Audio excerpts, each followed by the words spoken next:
Hi everyone, you're welcome back to another tutorial. In this tutorial, we're going to talk about components.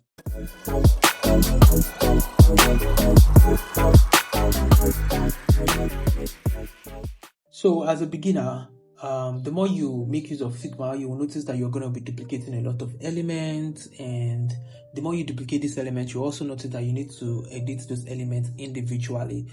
And honestly, that can be frustrating and sometimes tiring, and it can be very time consuming too. And not also considering the fact that it's going to reduce your productivity in most cases also. So the first thing we're going to talk about is what is a component. So a component is like a reusable design element. So when you create the component, you can use the copy of that component or a copy. When I mean a copy, I mean like an instance of that component anywhere in your design. So for example, now we have like this button. Instead of designing the same button over and over again, it just makes sense for you to just make it a component, and each time you want to use that component, you just go over to your asset panel. Let's go over to asset panel and just drag in that particular button. So that's that for that. So now let's talk about what is variant. So what do we mean by variant? So basically, a variant is a version of a component. You can use variants to group similar components, like different type of the same thing. I don't know if you get like different types of it's the same component, but it's just like different versions of it. For example, let me give you an illustration. Like, see this particular button now. This is like the original button. This is the button that we already have here. But aside from that, we have like another version of this, which is like, this is like the hover state, not as really bright as this. So once the user hovers on this particular button, he gets this particular output. And this is also the outlined button. This one has only outline. It doesn't look like the rest, but it's just another version. It's the same structure. The only thing that you just have like a different look, but that doesn't mean that it's different from this button. They are the same structure and everything. It's just like some features are just different. So that's just what I mean by variant. Variant is just like a version of this same component, but it's like just have like few versions that are different from it. So that's what I mean like when I talk about variants. So the next thing that we're now going to talk about is component properties. So to talk about component properties now, let me click on this. So when you talk about component properties, this is what I mean by component properties. So component property lets you control what part of an instance you want to change without breaking it. So it helps you control how you want to edit a particular instance. Like for example, this instance now has a text, and at the same time it has an icon. You get, but this particular one, this is the same button, but the only thing is that there is no icon here, and this is the same button, but it's just like we only have an icon. Now let me use something. Let me illustrate this for you so that you can understand. Like for example, let's bring out an instance of this particular. So now you see this component property. Now I can decide to change this to the outline version of this button. It's the same button, but I can control the properties here. I can switch it from one particular view to probably something different entirely. I can even change this and say this is a button. I can change the content. So you can see this is the button. It has been updated here. Let's take it back to the solid button. So we can even make the text visible or maybe turn it off, just like what we have here. And we can also swap the icons without having directly clicking on this. So I can just decide to swap this particular icon. And notice that this is where I got this design from, but it's not affecting this particular design. So what it just lets you control what part you want to edit in this particular instance without breaking the main one. So you get what I'm trying to say. So we can edit this particular button just by editing this particular panel here without affecting the main component. So this main one still remains the same, but we are just editing this particular one. So let me just change it to the icon. Let me change it back to the icon that we have before, and I can even turn off the icon. So you see, just like what we have here. So you can just change it back to button also. So that's basically what a component property does for you. So it helps you actually control what part of an instance you want to edit without breaking the main thing. So now I think that's that for component property. So the next thing that we're now going to talk about is how to create this component. So how do we create these components? Let me go back to the file panel. So what you're just going to do is just to bring in text, button, and then I'll just hit Shift A on my keyboard to make it to add auto layout to it. So now I'm going to edit this to button. So now I'm just going to make some editing. Let me edit the top and bottom padding. Let me change this to 12, and let me change this to, or let me leave this at 10 and then change this to 20. I like to have like the two sides having double the size of the top and bottom. So now we're just going to add color to it, and I think I want to add EC6702. So now we've added this particular button color, and I want to add like a corner radius to it. So I'm going to add 100 to corner radius so that it gets everywhere gets curved. So now that we have created our button, but this is not a component, it's just a button. We just created a button. So if you've not created a component for this particular button, when you go over to your asset panel, you won't be able to see it there. You won't be able to see it there because you've not created. So this is like the previous button we created before, you know, the one I used to illustrate, that I used to actually show you what those things are. So, but with this particular button, if I don't make it a component, I'll keep duplicating it anytime I want to use it, or trying to create it from scratch anytime I want to use it. So in order for us not to waste our time trying to create the button over and over again, we're just going to create a component.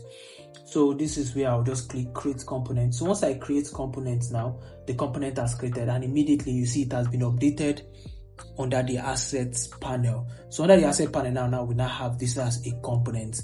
So anytime I want to bring in this, instead of trying to duplicate it or trying to rebuild this from scratch, I can just bring in the same button. You see, I can bring in multiple versions of these same buttons because I've made it a component. But it was not possible before that. It was just on auto layout. So now that we've done this, these are basically all the components we have in this particular file though. So now the next thing that we're now going to do is now create a variant of this particular button. So we want to have like another version of this button. We want to have like the hover state, and we also want to have like an outline version of this particular button. So how are we going to do that? To add variant to this particular button, you can either right click and come over here, main components, and add variant, or you can all use this, or you can use this particular icon here, add variant. So note that this can only be visible because you need to have a component first before having a variant. You can't have a variant without having a component. It doesn't make sense. It's just like, yeah, it doesn't make sense actually. We're just going to add a variant to it. So this first variant now is going to be our hover state. So to create the hover state, what we're just going to do is just, so let's not think too much about it. Let me just reduce this to like opacity of like 80 to just be visible that this is not the same. But let me change it to 60 so it will be very visible that. So we're just going to reduce your opacity. So anytime the user hovers on this, it gets this. So I'm going to click on this and add a variant again. So this time around, we are going to make this particular instance, this particular branch, we're going to call, make it the outline version of this. So in this case, I'm just going to turn off, let me copy this color code and turn this off, and then add stroke to it. So I'm just going to paste the color here. So now you see, we now have this button here, right here. So we have 3 instances now. So let me do a quick edit now. So the first thing we are going to do is to change this property to state. So we have 3 states right now. We have the default state, which is this, and now we have like the hover state and we have the outline state. So we are just going to change this particular place. Just double click on this and change this to state. So now that we've changed this to state, we'll now select this. Under states, we are now going to change this to hover. So click enter and then come here and change this to outline. So now that we have this as outline, so each time I drag in this button from here to here, now I can easily come here under this state. I can just easily come and swap it. So I can swap it to the hover state, and I can swap it to the outline state easily without having to come and recreate this or maybe dragging this in again. So that's that about that. So the next thing we are now going to do now is to add a a dynamic way for us to be able to change this content. So right now you see that let me go back, let me bring in this button again. Oh, I just want to drag it. I don't want to bring it in that way. Okay, it has already come in, so there's no need to actually drag it anymore. So I'm just going to push it here. So now if you notice, I can't edit this particular thing. I can't edit the particular content, which is like the text. I can't edit it manually. So if I want to edit it, this one now, I will need to actually double click or bring in the text to actually want to edit this, which is not what we want. We want to be able to edit this particular text and make we want to edit it in a way that we can either make the text on which is visible, or make it invisible. So now to do that, I'm just going to select all the text content here. I'm just going to select all. So now that I've selected it, I hold shift to select all of them like this. So now I'm now going to scroll down. Okay, I think it's up here. So now you are going to see this button here. This button means like this is like the label, the default label that it will have. So what you're just going to do, you just come over here and apply variable or property. But in this case, we want to apply a property to this. So we'll just click on this particular icon here. And then since there's nothing, I've not created any variable like this before. So I'm just going to add a new variable. So I'm going to name this test. And what do you want to be the default text that will appear anytime a user sees this or any user wants to bring in this button? So we can change this to label. If you change this to label, so automatically what we will have here as the text is label. Automatically it will just be called label. So you see here too has also changed to label. So now what we can now do is that if I now select this particular button now, let me delete and bring this button in again. So if I bring this button in now, you see it's appearing as label. I don't know, it has not updated here, but I think it will update very soon. Let me try clicking it. Okay, it has updated now. You see, it has updated. So what we are just going to do, so instead of trying to double click and try and edit this thing this way, we're just going to select this button and just come over here and change this back to button. Oh, I think I spelled that wrongly. So now that we've changed it back to button, you know one thing now. One thing about component property or creating a dynamic way to edit a particular instance is that whatever changes I make to this won't affect the main component. See, the main components still remain the same. I can change this to my name and even change it to something different. This is a label. And you see, it doesn't affect the main component. I can even do the same. Like if I bring this in, I can change this to button. And it doesn't affect this guy that I duplicated here. You know, it still retained the whole thing. So that's just one thing. Or I can even change it to, if I change it to the outline state, it still retains the settings that I've actually given to it. So the next thing that we are now going to edit now, we're now going to make sure that we can make the text visible or invisible. So what I'm just going to do now is just to select this, and select this, and go over to appearance. Let's go over to appearance. So under appearance, you will see this little thing here, just like what we saw in the other text label. Then apply variable or property. So we are now going to make it, want to be able to toggle between it being visible and invisible. So I'm going to say show, let me change it to text visibility. So if we change this to text visibility, if I create this property now, this is true. So I can come to this button now. You will see that if I come to this button now, I can just go over to this button now, and you see the text visibility has been created, the property text visibility. So I can either decide to turn off this text or turn it on, turn off the text or turn it on, which is really cool. And I can even change the state. I can change it back to the default state and still turn this off and turn it on. So you see, this makes a whole lot of sense, and it makes your workflow easier instead of trying to edit the whole thing. Oh, I don't want it to be visible or something and all that and all that. So the next thing we're now going to do now is to add icons. Since we already have like some icons in our asset panel, don't forget to get to this asset panel anytime you're on your design file. By default, you'll be on the file tab. So you just have to switch to the asset panel. So once you switch to asset panel, you will see all your assets in this particular file. So we're just going to drag in this particular icon. Okay, this is not the exact icon I want to use though, but I'm just going to push it inside of here and copy it and make sure we paste it in the other two. So I'm just going to select these two and Control V. So Control V, we paste it inside of this. So I'm just going to open this, increase this so that everything can be visible. I think I don't like the way this button is kind of like big, so I'll just try and reduce it.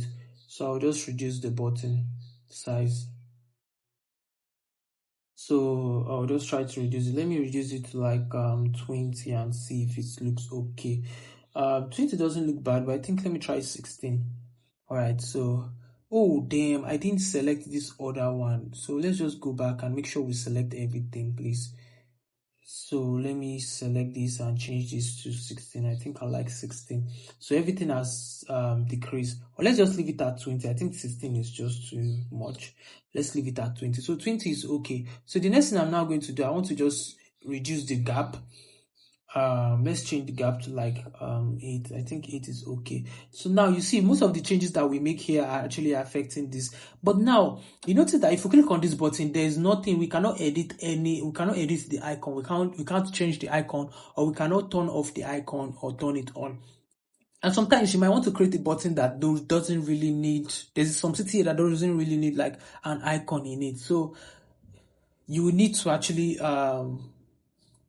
be able to add properties to your button to be able to so that users can be able to edit what they want. Probably they want the icon gone, or they want the icon to be visible, or whatever it is they want to actually remain or remove. They should be able to edit that also. So quickly, we're just going to select all this. So let me select this, and let me select this, and let me select this. So selecting this now, the first component property I'm going to add is the visibility. That's the appearance. So I'm just going to, so we are not going to use text visibility because it's not a text, obviously, and that has like its own attribute. So we are just going to create a new property. So that property now, we are going to change this to icon visibility. So now that we've changed it to icon visibility, we're just going to create the icon visibility. So now that we've created icon visibility, now if I select this button now, I'll be able to see the icon visibility here, and I can turn off the icon. You see this button doesn't have an icon again. You get, so that's one good thing about creating instances this week, creating component properties, adding component properties to your button. So the last thing that we're going to do now is we want to be able to change this particular icon so that a user, like if I select this button now, there's no way to change the icon. I can change the text, I can change the state, I can make the text visible or invisible, or the icon visible or invisible. But the only issue now is that I cannot edit this text. So to do that, what I'm just going to do is just I'll select this, and select this, and I'm going to change this to, then I'll just go over here. So you see this thing here, I'll just select it to create the swap instance. So what I'm just going to change this is icon or swap icon. So we're going to change this to swap icon and create the property. So creating this property now, what it will do is that now when I click on this button now, I can see this particular option here to be able to swap this particular button. So I can change this to this. So you see, I can change it to whatever thing I want to change it to. So that's one thing about that. So to be able to rearrange this particular component properties, so you just select this button here, and the way I like to have it is that I want the visibility to come first before that particular thing. So I'll put the visibility, text visibility before the label, and I think the icon visibility before the icon. Swapping the icon is still okay the way it is. So now that if I click on it now, you'll see the way it's arranged. So you can either toggle between text visibility or turn it off. So you see it makes sense this way now. The icon visibility or turn it on, and you can also change the icon. So that's that about components. See you in the next tutorial.